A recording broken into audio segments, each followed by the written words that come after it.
This week in Idaho, we take a massive step towards school choice. There is a showdown over the grocery tax, something that's been brewing in Idaho for some time. Idaho's tax code gets a rethink, also related to groceries. And Yowl's fake emails backfire on them. That and so much more. This is the Yokel Idaho Midweek Report, where we give you a quick overview of the news in Idaho for the last week. Glad to have you here with us again. Definitely a lot of things happening in the legislature, but one of the biggest ones has to do with education. If you want more details on those bills and them broken down, we do have our Idaho bill breakdowns. Highly recommend checking those out. We're working through them. And if there are specific bills you are interested in and would like us to do a breakdown on, please reach out to us on Twitter or sending us an email or whatever way you can reach out to us so that we know about that. Because at the end of the day, we want to make ones that are high value for you. All that said, and getting into the main episode here and the main teaser, a groundbreaking educational bill awaits Governor Little's signature after passing both chambers of Idaho's legislature. That bill in question is House Bill 93, which would establish a $50 million tax credit program for private education expenses, marking Idaho's first major step towards school choice. But looking at how it did with both the House and Senate, for the Senate, it passed with 20 in favor, 15 against, and also cleared the House with a vote of 42 in favor, 28 against, mainly receiving support from Republican senators. Under this legislation, families could receive about $5,000 per child in refundable tax credits, with special needs students getting a little higher, eligible for about $7,500. As for the reaction to the program, it has gained national attention, including an endorsement from President Trump on social media, on his Truth Social. Currently, the governor's office is actively seeking public input from Idaho residents through a dedicated phone line, which means the governor's going back and forth about vetoing it when he usually does that. So if you're in support of this bill or against it, probably want to phone in on that. While supporters celebrated this as a win for educational freedom and personal choice, this bill has faced significant opposition, especially last year as well, with over 90% of public comments in the House Revenue and Taxation Committee expressing concern about the program's impact on public education. This legislation only represents about 0.0185% of Idaho's public school budget, and prioritizes families at or below 300% of the federal poverty limit. So it's not really a massive program in the grand scheme of Idaho's budget, which would possibly indicate, even though it hasn't been said, it's more of a test or pilot piece of legislation or program to see how this approach will do. If it succeeds, it gives a greater argument to its proponents for next legislative session. If it fails, it gives more ammo to the people opposed to it to take it out entirely. And speaking of something else that's been raging in the Idaho legislature with great debate, is grocery tax repeal. Despite widespread public support for repealing the 6% sales tax on groceries, the legislative leadership continues to block a full vote on this issue. This has left Idahoans wondering why the representatives are denying them immediate relief from rising inflation. Specifically looking at the reasoning, some cite revenue concerns as the grocery tax generates significant income for the state, while others point to Governor Little's preference for tax rebates and income tax reduction over a full repeal. There's also suspicions of backdoor deals and political maneuvering, with leadership potentially using the issue as a leverage for future negotiations and different topics that are happening politically. Basically, political stuff. As for the argument on this, however, advocates for repeal argue that Idaho's budget contains wasteful spending that should be cut before taxing essential groceries. They emphasize that fully eliminating grocery tax would offer direct, tangible relief to hardworking Idahoans struggling with inflation. But moving forward, as the debate continues, citizens are encouraged to voice their support for repealing and considering stances of candidates in future elections if they were for or against the grocery tax repeal. The battle over grocery tax in Idaho does serve as a reminder of the ongoing tug-of-war between government interests and the immediate need of Idahoans. And continuing to pull on that thread of grocery tax, Idaho's grocery tax repeal debate takes an unexpected twist this last week, with a former supporter of repeal having changed their stance, citing the importance of simplicity in the tax code. Specifically looking at that former supporter, they argue that the carve-outs and exemptions complicate matters, potentially leading to a slippery slope of endless exemptions. The debate now centers on whether the blanket tax reduction across all categories would be more beneficial than singling out groceries. But looking at the general takeaway on the shift in perspectives, has discussions with proponents of repealing it argued that it would provide immediate relief to families, while opponents stress the need for a comprehensive approach to tax reform. As the legislative session continues, Idahoans eagerly await a resolution to this long-standing issue. And keeping with grocery tax, the heat is being turned up, and one group has decided to take off the gloves. Young Americans for Liberty, or YAL, and its affiliated American Action Fund, or AAF, have recently come under fire here in Idaho for allegedly engaging in deceptive practices. Specifically, looking at this controversy, it began when lawmakers received emails purportedly from constituents demanding the elimination of sales tax on groceries. However, many of these emails were revealed to be fake, with some legislatures even receiving messages supposedly sent by themselves. The situation escalated even further during a House floor debate on House Bill 231, a bill to raise the grocery tax credit. Representative Rod Furness revealed that he had received one of these AAF emails signed by himself. Other lawmakers, including Senator Camille Baylock and Senator Todd Lakely, reported similar experiences with fake emails. As for this incident, it has damaged Yale and AFF's credibility and potentially harmed their cause. 16 Idaho legislators have already withdrawn from Yale's Hazlitt Coalition in May of 2024, citing the organization's unwillingness to listen to local concerns. With all this drama, the takeaway from this recent controversy has further strained relationships between Yale and AAF and Idaho lawmakers, potentially hindering progress on issues like grocery tax repeal, which is the one that these emails have been coming out on. Which, if you've liked the Midweek Report so far and the content you've seen, do us a favor and hit the like button and follow button on YouTube, Rumble, or Twitter.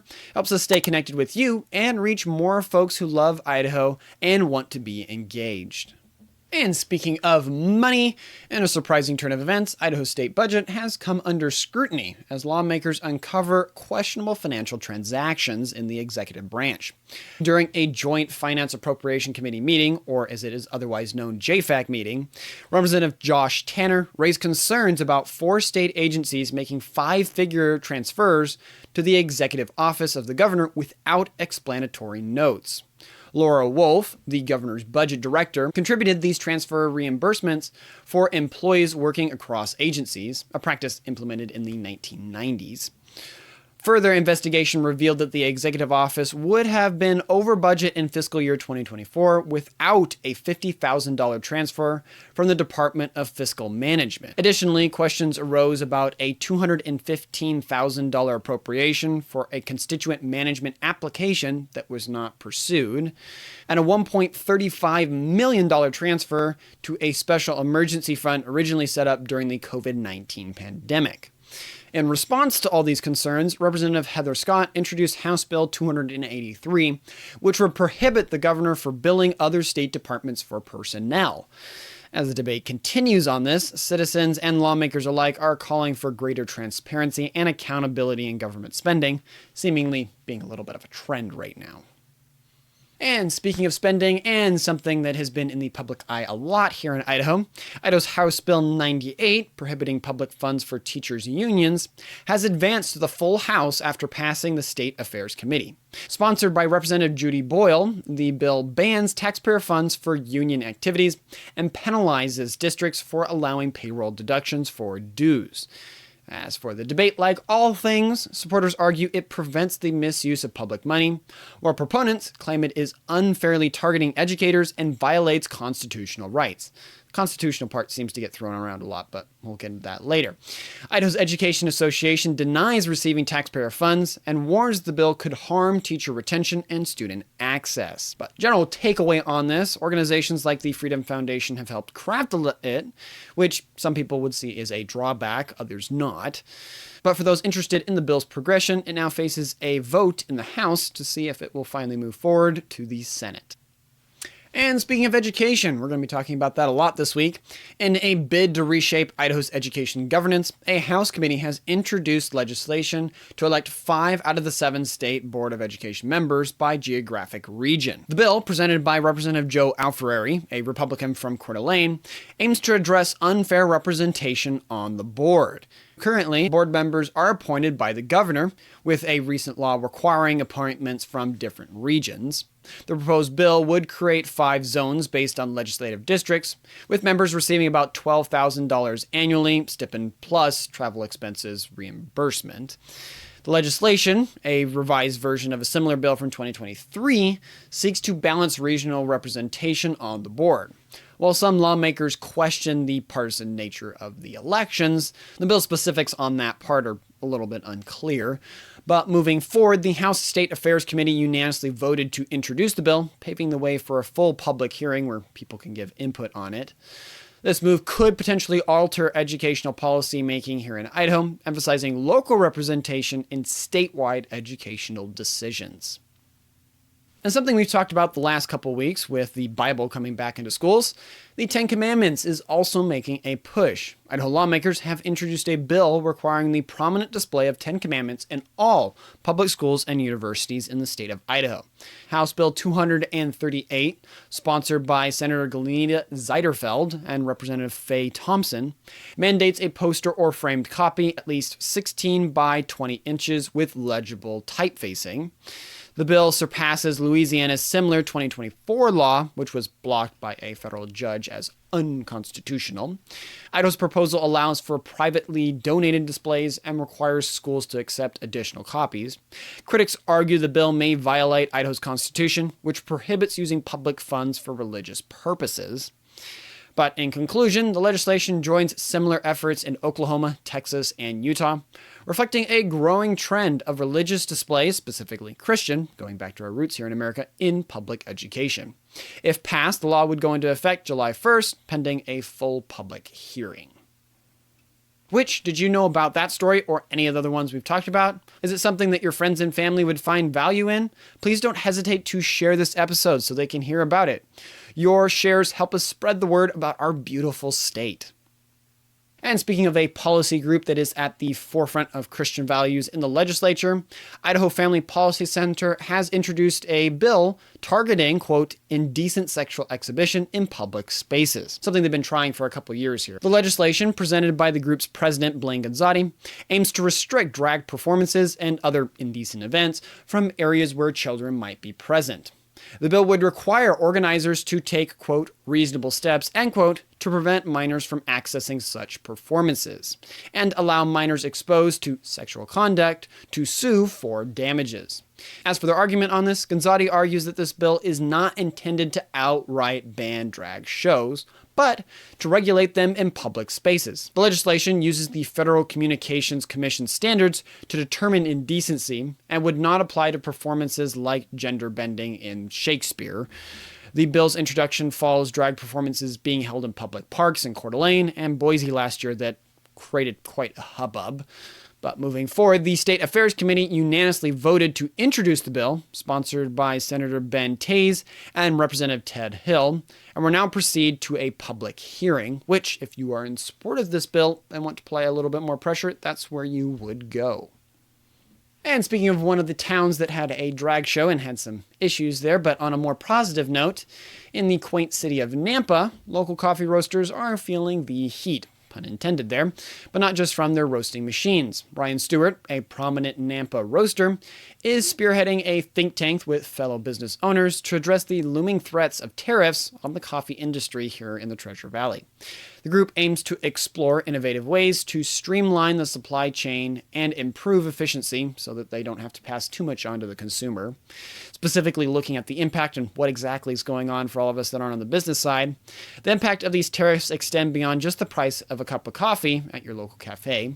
Consumers who purchase unground coffee beans for home brewing will also see a rise in prices. Situation is further complicated by the fact that some beans, particularly those undergoing decaffeinization in Canada, are subject to additional tariffs when re-entering the United States. But moving forward, despite these challenges, Stewart and his colleagues remain optimistic. They're exploring options like direct sourcing from original countries to benefit farmers and potentially reduce cost. This collaborative approach could lead to shared shipments among Idaho roasters, hopefully fostering a sense of community and helping them with the changing economic situations. And speaking of the man with the tariffs, a small group of protesters gathered in Clarkston and Moscow, Idaho on President's Day, because that's what you do, to voice their opposition to President Trump's policies and the newly formed Department of Government Efficiency, or DOGE. Specifically, the reasoning behind this, while the demonstrators claim to be protesting democracy, their actions seem a little misguided and ill-informed. The protesters, organized by local Democrats, featured signs and chants against Trump and Elon Musk, who is working to improve government efficiency, and that name, and it seems to be the case. Though, ironically, some protesters complained about racism while holding some pretty divisive LGBTQ plus flags. Despite their claims of constitutional violations, the Trump administration has been, it seems, tirelessly working to uphold American values and strengthen our economy. Sadly, these misguided demonstrations only serve to create some unnecessary division in our communities, ignoring the positive changes and protections for religious liberty that the current administration has implemented. And speaking of another thing that Trump is very big on and is having effects here in Idaho, Idaho's Health and Welfare Committee has advanced a bill that will reduce income eligibility for the state's Refugee Medicaid Assistance Program, which receives approximately $1.5 million annually in federal funding and approves temporary medical coverage for refugees who don't qualify for Medicaid. It's basically medicine for people that aren't citizens here. House Bill 199, introduced by Representative John Vanderwood, a Republican from Nampa, proposes to lower the income threshold from 150% to 133% of the federal poverty guidelines. The bill passed the committee with a 13 in favor, 2 against vote, despite concerns raised by the House Minority Leader Alon Rubel, a Democrat from Boise.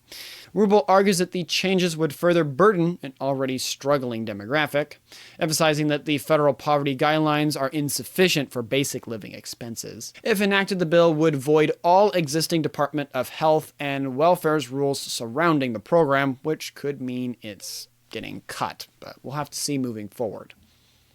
Hey, if you made it this far in the Midweek Report, probably means you'd like learning about Idaho. So make sure to subscribe and follow us so you can keep up on all of our future content.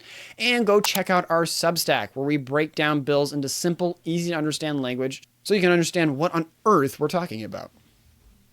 And coming into the home stretch here and talking about medical things, Idaho's legislature is once again considering a bill that would give counties more control over hospital property taxes. House Bill 130, introduced by Representative Josh Tanner, a Republican from Eagle, would allow county boards of equalization to evaluate whether nonprofit hospitals would receive full, partial, or no property tax exemptions. The House Revenue and Taxation Committee voted 7-5 to send the bill to the House floor, where it will be voted on. Idaho's 80 county officials and the Idaho Association of Counties support the legislation, citing concerns about community benefits provided by nonprofit hospitals in exchange for tax breaks. The bill could majorly impact large hospital systems like St. Luke's and St. Alphonsus here in the Valley, which have extensive land holdings in Ada County. Opponents argue that the bill could create uncertainty for hospitals and potentially raise healthcare costs.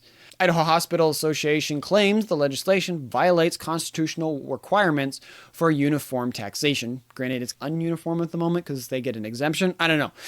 I'm not a financial guy. This is the third consecutive year this type of legislation has been proposed, indicating kind of an ongoing debate over hospital property tax exemptions here in Idaho.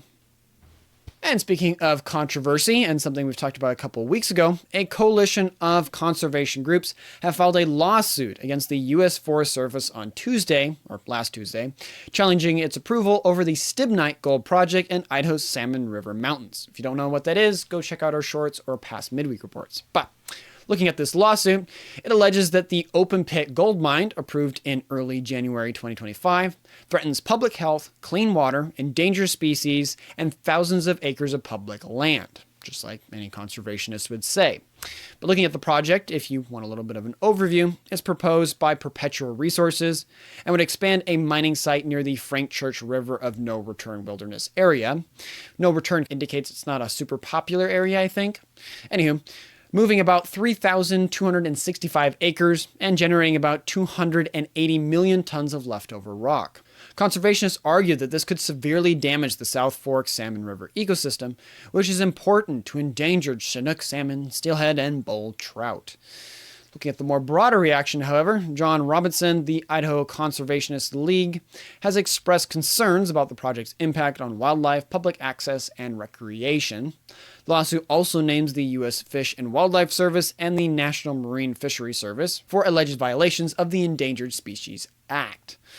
Moving forward, Perpetual Resources maintains that the project aims to restore the site as well as its mine in it. As the legal battle unfolds, the future of this controversial mine, sadly it has to be controversial, remains uncertain. And speaking of controversy, and something that you may not have heard, but it is happening here in Idaho, the Caldwell School District is seeking an attendance adjustment following low turnout on February 3rd, 2025. Why, might you ask? That is due to a, quote, day without immigrants, end quote, protest that happened. The protest, with about 1,819 out of 5,079 students absent, the district experienced a 35.6% absent rate, significantly impacting the state funding that they may or may not get based on the average attendance. Looking at the reactions on this, Superintendent Dr. Shalene French addressed the issue, emphasizing the financial implications of low attendance on that day. The protest, a response to the recent immigration policies put forward by Trump, saw participation with some Hispanic-owned businesses closing for the day. The district, where about 38% of Caldwell's population is Hispanic, recorded only about 65% of attendance that day. Now, officials are asking whether the State Department of Education will accept political unrest as a valid reason for the attendance adjustment. Moving forward, the situation is a complex one, like most things involving the intersection of education, immigration policy, and community activism. We'll see how the district is going to be able to handle this, or if it'll happen again. And speaking of law enforcement, which are keeping our borders secure, but here in Idaho recognizing them, Idaho State Police Corporal Travis Gurney has been named a finalist for the 2024 IACP/Motorola Solutions Troop of the Year Award. Learned something new. I didn't even know that existed. Looking specifically at the details here, Gurney's nomination stems from his heroic actions on January 4th, 2024, when he prevented a potential catastrophic wrong-way collision on Interstate 86. During a high-speed pursuit, Gurney strategically collided head-on with a suspect driving against traffic, risking his own life to stop the impaired driver and prevent multiple fatal crashes. Colonel Bill Gardinger, an ISP director, praised Gurney's selfless actions and extraordinary dedication to protecting the public. Beyond his field heroics, Gurney has become an advocate for officer mental health and wellness, working to enhance ISP's peer support program. Moving forward, IACP will honor Gurney and 3 other regional finalists at the annual ACP Division mid-year meeting in Orlando, Florida on March 25th, 2025, where the overall winner will be announced. Which, speaking of winners, I feel like won today. That means I need to go and enjoy that win. Thank you for listening to the entire report, though. I hope you sincerely found it enjoyable and valuable. If you like the Midweek Report, make sure to check out our other content. Also, if we missed any important points or provided incorrect information, please feel free to reach out to us by email or on Twitter by tweeting us at @LocalYokelIdaho.